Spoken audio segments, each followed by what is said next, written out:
Halo semuanya, selamat malam. Pada kesempatan hari ini saya senang mempresentasikan hasil dari ujian tengah semester Enterprise Resource Planning. Jadi pada kesempatan hari ini saya ingin memberitahukan sedikit mengenai apa proyek dari ujian tengah semester saya. Namun sebelumnya perkenalkan, nama saya Berkat Eli. Saya um, dari jurusan Sistem Informasi dengan nomor induk mahasiswa 23010101010114. Pada kesempatan hari ini saya senang mempresentasikan analisis dari hasil proyek saya. Jadi saya meneliti salah satu objek yaitu kopi Nusantara. Jadi sistem ini dioptimalisasi untuk operasional kedai kopi. Mari kita akan mulai satu persatu ya. Ya, untuk intronya. Jadi kita akan menjelaskan sebenarnya apa itu definisi dari ini ya, kedai kopi Nusantara ini ya. Jadi kedai kopi Nusantara ini itu adalah salah satu perusahaan F&B dengan karyawan berjumlah 8 orang. Jadi di sini saya akan menjelaskan mengenai kira-kira biayanya dan strukturnya. Bentar ya. Ya, jadi latar belakangnya apa? Jadi karena ketika tidak ada namanya optimalisasi, terkadang kedai kopi ini bisa berjalan dengan tidak optimal. Apa beberapa kondisi yang mungkin bisa mempengaruhi hal ini? Yang pertama, stok tidak akurat. Kedua, kalau seseorang menggunakan sistem manual, ya pasti rawan kesalahan. Yang ketiga, laporan lambat. Nah, jadi tujuan sistem dari ERP atau Enterprise Resource Planning, tujuannya ialah ketika semua ini terjadi, dia akan digunakan untuk meningkatkan efisiensi. Jadi setiap kondisi yang mungkin akan menimbulkan ketidakefisiensi itu akan ditingkatkan efisiensi. Yang kedua tadi bisa meningkatkan akurasi data, jadi semua data tersimpan dalam database salah satu komputer.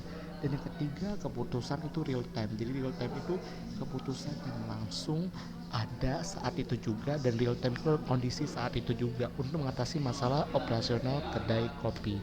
Nah, untuk ini saya ingin menjelaskan mengenai POS ya, atau Point of Sales. Jadi POS itu adalah salah satu software yang digunakan untuk dalam layanan salah satu transaksi. Seperti yang bisa dilihat di gambar, di situ ada aplikasi untuk melakukan transaksi ya. Jadi fitur utamanya ada mencakup beberapa hal. Yang pertama, kategori menu, karena ini termasuk kedai kopi Nusantara, pastinya yang pertama ada minuman kopi dengan berbagai variasinya. Dan yang kedua mungkin ada cemilan, karena kan ketika ada kopi pasti harus ada makanan. Yang kedua, keranjang itu harus bersifat real time.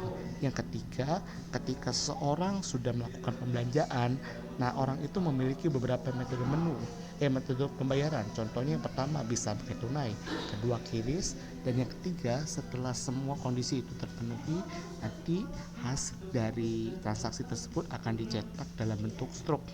Nah, catatan pesanan itu akan digunakan sebagai layar transaksi, bentuk transaksi ya.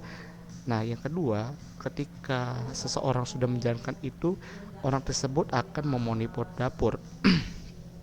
Jadi, fitur utamanya menampilkan pesanan dari POS secara real time. Jadi ketika pesanan bisa jadi, pesanan tersebut akan diproses dan makanan atau minuman akan langsung dibuat. Ini memudahkan barista memproses order dengan cepat dan akurat. Nah, untuk dashboard stock, ini fitur utamanya. Kalau dengan adanya fitur dashboard, kita bisa tahu kondisi stok dari bahan-bahan dalam kedai itu. Contoh yang pertama, kita bisa memonitoring secara real time. Yang kedua, itu bisa peringatan stok minuman. Dan kedua saja, ketika stok minuman sudah habis beserta dengan bahan-bahannya, ya kita bisa tahu, dan ini akan meminimalkan kesalahan yang akan terjadi ya. Dan dengan adanya tahu tanggal kadaluarsanya, kita bisa tahu bahwa minuman ini layak atau tidak ya. Dan yang ketiga, update otomatis dari transaksi penjualan ke pembelian. Jadi semua tersimpan dalam kredit dan debit dari suatu database, sehingga kita bisa tahu apa untungnya ya. Oke, untuk from purchase order. Nah, fitur utamanya yang pertama itu pembuatan PO otomatis berdasarkan stok rendah. Yang kedua itu bisa melakukan manajemen supplier. Yang ketiga tracking status pembelian. Nah, jadi kalau adanya purchase order kita bisa tahu kira-kira order pembelian itu dilakukan pada tanggal berapa, beli apa, dan kita bisa lihat dari semua hal itu um, berapa menu minuman yang akan tersisa setelah pembuatan. Nah, di sini ada diagram database ya.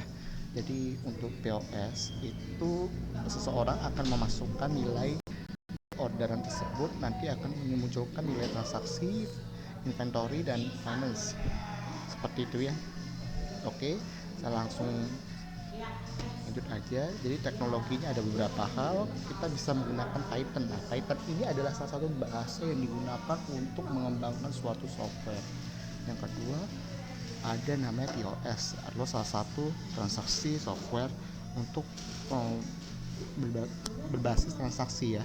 Dan yang ketiga, ada namanya IoT box dan monitor. IoT itu Internet of Things. Jadi salah satu perangkat yang ditanam oleh salah satu kecerdasan buatan atau artificial intelligence yang digunakan untuk memaksimalkan kinerja fungsi dari transaksi toko tersebut ya. Dan PostgreSQL itu adalah sistem database ya, atau SQL ya. Jadi ada beberapa hardware yang diperlukan dalam hal untuk melakukan transaksi. Pertama ada PC, yang kedua ada monitor, yang ketiga ada thermal printer. Jadi thermal printer itu digunakan untuk itu semua ya. Dan ada barcode scanner dan server cloud. Server cloud itu untuk menyimpan semua data-data dari hasil transaksi tersebut secara cloud ya. Nah, ini seperti ini nanti hasilnya. Implementasinya sama apa minggu ya? Ini implementasi estimasi biayanya, perkiraannya. Nah, ada fitur keamanan. Nah, fitur keamanan ini penting. Kenapa? Nah, ketika kita misalnya melakukan suatu transaksi dalam bentuk suatu transaksi itu tersimpan dalam komputer, kita perlu menempatkan fitur keamanan supaya tidak ada terjadi kebocoran yang bisa nanti akan merugikan dari kedai tersebut. Seperti itu. Nah, ini keunggulannya. Ada akurasi stok, pesanan, laporan, pemborosan bahan, dan pembelian. Nah, ada sebelum ketika hal itu belum terjadi dan sesudah ketika fungsi dari transaksi tersebut telah dioptimalkan.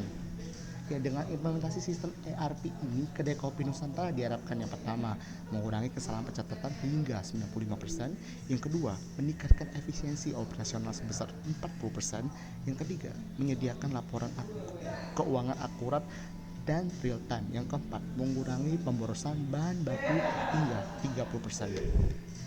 Oke, itu saja untuk hasil dari presentasi saya. Mohon maaf apabila ketika saya melakukan presentasi dirasa kurang baik. Di kesempatan yang lain nanti atau misalnya ada waktu, saya siap untuk mempresentasikannya dan saya siap mempertanggungjawabkan setiap presentasi yang telah saya sampaikan di video ini. Baik, terima kasih untuk semua waktunya dan sampai jumpa.